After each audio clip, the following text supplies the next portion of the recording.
fenômenos.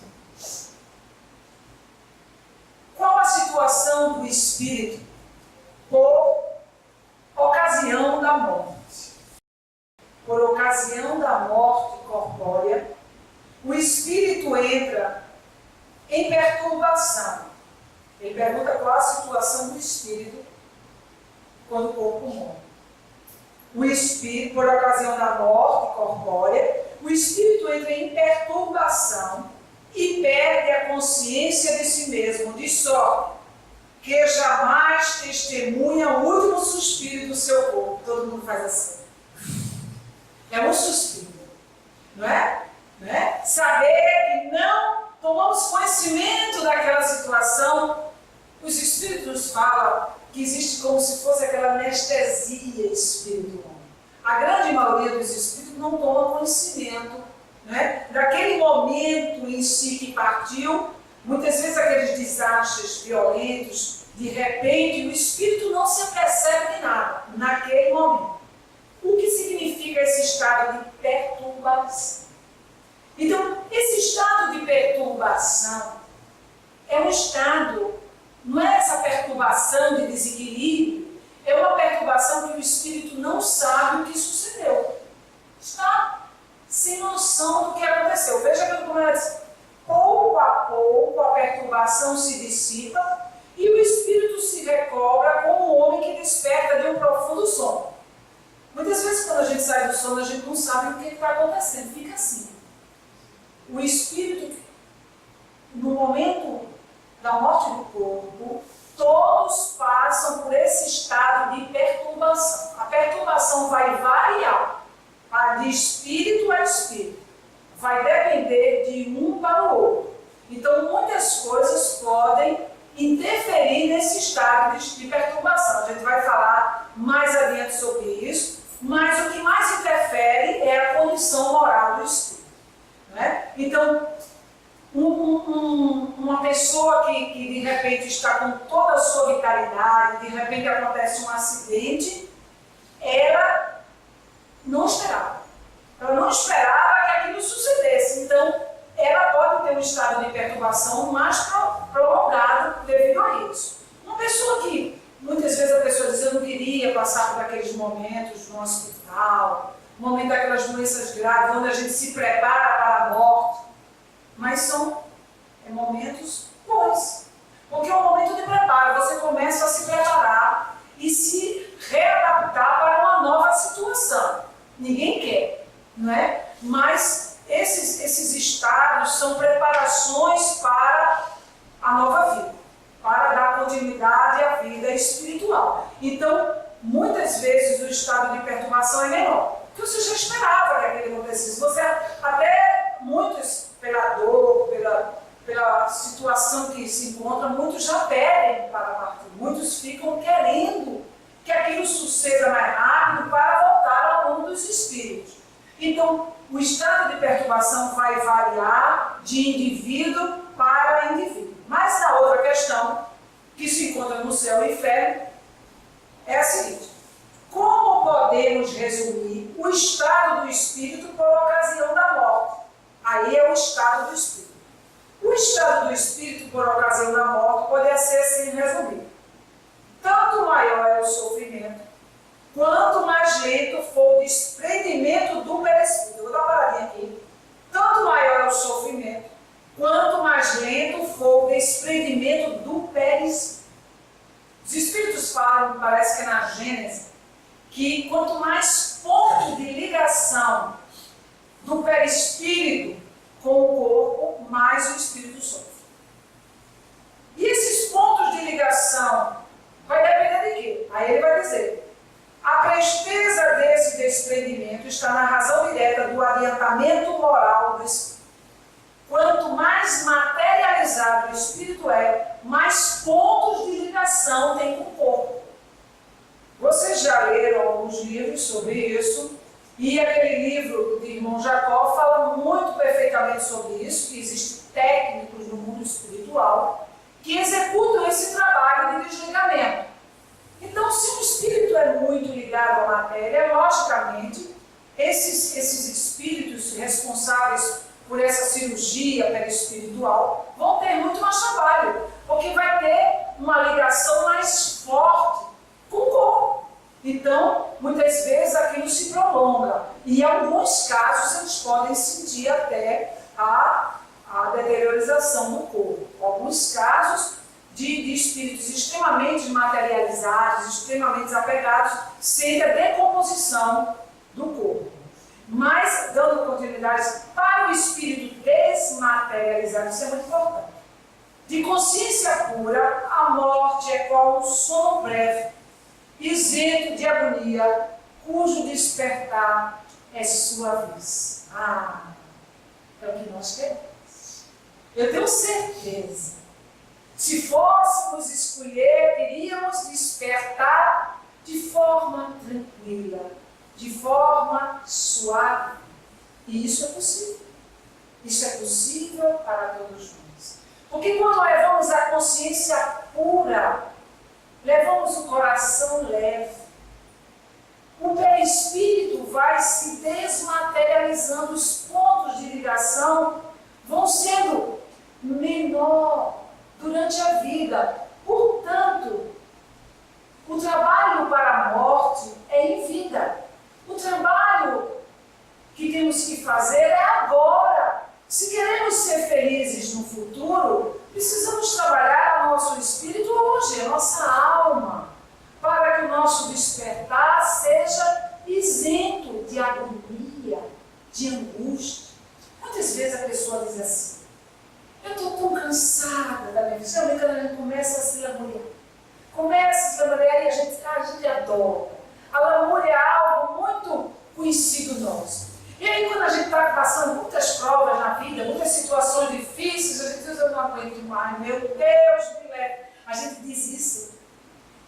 Muitas vezes com muita frequência, mas quando entra numa situação de gravidade, basta ficar preso no elevador. Aí Deus, meu Deus, eu não quero morrer agora. Mas agora há pouco você não disse que ele levasse? E eu não pediu a Deus para ele levar, e por que vai estar com medo? Porque é o instinto de conservação. Não, porque a gente fala bobagem. A gente fala bobagem, porque a vida é uma oportunidade ímpar para o nosso crescimento espiritual. E nós não deveríamos pedir a Deus que nos leve antes do tempo. A gente vai na hora certa. Para quem está pedindo a Deus que nos leve antes do tempo? É para dar uma de 20. A gente gosta de colocar de 20. Então, quando nós trabalhamos o nosso mundo íntimo, quando nós vamos fazendo esse trabalho em vida, logicamente, e voltando ao assunto que nós estávamos, quando nós falamos dessa maneira, de dizemos: meu Deus, me leve. E muitas vezes a gente conversando com outras pessoas diz assim: eu só queria partir para o mundo dos espíritos porque acabar com essa agonia. Que agonia? Onde está a agonia? A agonia não está no outro. A agonia maior está dentro de nós. Com toda certeza. Porque é a consciência intranquila que nos traz a agonia. Porque a gente pode estar numa casa onde pessoas estão desequilibradas, mas se a gente estiver com a consciência tranquila, a gente dorme em paz. O sono é a volta para o mundo dos espíritos. Então não deveríamos ter medo da morte, porque todas as noites nós morremos. Todas as noites nós vamos viver a nossa vida espiritual. É ruim? Não. Quem não gosta de dormir? Todos gostam de dormir. Mas quando aquele sono é intranquilo, quando a gente está com pesadelo, quando a gente está com a consciência intranquila, a gente não gosta de dormir. A gente tem medo de dormir, porque a gente sabe que vai sentir sensações desagradáveis. Assim mesmo é a morte. Então a criatura pede para voltar para o mundo dos espíritos, porque quer apagar a memória.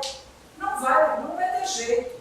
Porque sabe o que vai acontecer? A gente vai morrer na condição de carne, mas a gente vai continuar vivo. A gente vai levar conosco o quê? Nós. E se a intranquilidade está dentro de nós, não tem como fugir de nós. Então o céu, o inferno está dentro da nossa alma.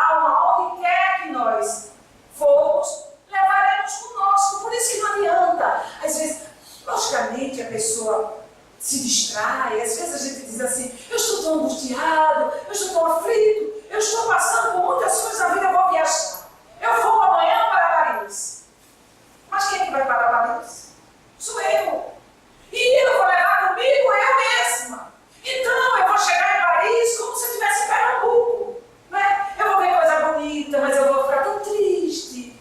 Porque quando a gente está triste, a gente vai lembrar, eita, fulano não pode nem vir, a gente vai se lembrar de coisa ruim. A gente é terrível. A gente é terrível ao ponto, aí a gente começa a lembrar de coisa ruim. Por quê? Porque a gente não está bem. Quando a gente não está bem, a gente pode estar em qualquer lugar do mundo. Inclusive no mundo dos espíritos, a gente vai continuar ruim. Então, esse despertar suave depende da nossa alma, do estado íntimo em que nós nos encontramos. Então não adianta fugir. Não adianta voltarmos ao mundo dos espíritos, que a paz não vai chegar. Muito pelo contrário. Eu não estou assustando, mas é a realidade. Os espíritos contam isso. Porque sem o corpo material, nós ficamos mais sensíveis, mais perceptíveis, mais conectados com a situação. Veja bem, Jacó contando sobre a situação dele, ele disse que ele era um homem muito duro em vida. Um homem muito duro, vamos imaginar que era aquele homem que não chorava, que as pessoas dizem que o homem não pode chorar. Então aquele homem que não tinha aquela sensibilidade, aquele amor, né? aquela piedade, aquele sentimento que eleva a alma, talvez, poderíamos imaginar que era isso, mas ele fala de uma sensibilidade, que era um homem mais duro. Mas ele diz que quando voltou para o mundo dos espíritos, ficou muito sensível. São os homens, né? Duros da vida carnal. Quando voltam para o mundo dos espíritos, começam a perceber os erros que cometeram e choram feito menino pequeno. É capaz de chamar a mamãe. Porque quando a gente quer cola, a gente chama logo a mãe. Aquele homem barbudo que quer maninha. E chama até de maninha, feita aqui em Pernambuco. Maninha. Que quer colo de mãe. Mas nós queremos o colo de Deus. O colo do nosso Pai, da paternidade. E só teremos o colo de Deus quando estivermos interligados com Ele. Quando estivermos cumprindo os nossos deveres de filhos de Deus. É isso que nos liga a Deus. É isso que nos traz a consciência tranquila, a paz interior. Então, o desencarne vai depender da condição do espírito, a condição moral. Então, esses que acreditam que voltam para o mundo dos espíritos e tudo será resolvido como um passe de mágica, estão se iludindo. É a fuga. Por isso que muitos espíritos, sofredores, perseguidores, com o coração endurecidos, eles se recusam muitas vezes a mudar. Por que eles se recusam a mudar? Porque eles acreditam que se eles aceitarem que estão errados, eles vão sofrer mais. Porque eles não querem encarar a situação. Eles não querem se enxergar para não sofrer. Por quê? É uma ilusão que eles trazem. Porque na realidade, quando nós nos encaramos, a princípio vai doer. Logicamente. Nós vamos perceber que estamos no caminho errado, aquilo vai doer. Mas um dia teremos que fazer esse encontro conosco mesmo. Teremos que nos olhar, teremos que ver o que estamos fazendo, porque se não vermos rápido, a coisa piora. A gente vai fazendo a situação e a situação nossa vai piorando. Então, é melhor ver logo do que ver amanhã, porque os débitos serão aumentados. E por que não vermos agora que estamos em vida carnal? Temos um tempo para plantar o bem, lembrando das palavras, que o amor cobre milhões de pecados. Por que não ver agora as bobagens que nós fazemos, que nós fizemos, para resgatar com o amor? Resgatar os nossos débitos através do bem que a gente planta, do amor que a gente distribui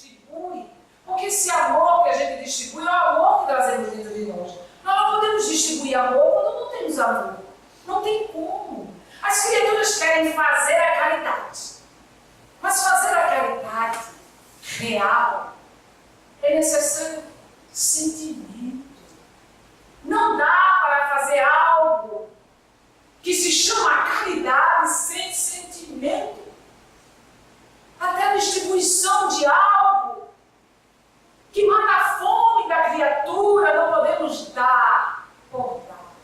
Precisamos olhar, precisamos penetrar, precisamos sentir. É por isso que os Espíritos dizem que a piedade antecede a caridade. Irmã, gêmeas, não tem como fazer a caridade sem sentir a piedade. A piedade é amor puro, é o impulso que nos move ao exercício, ao movimento da caridade.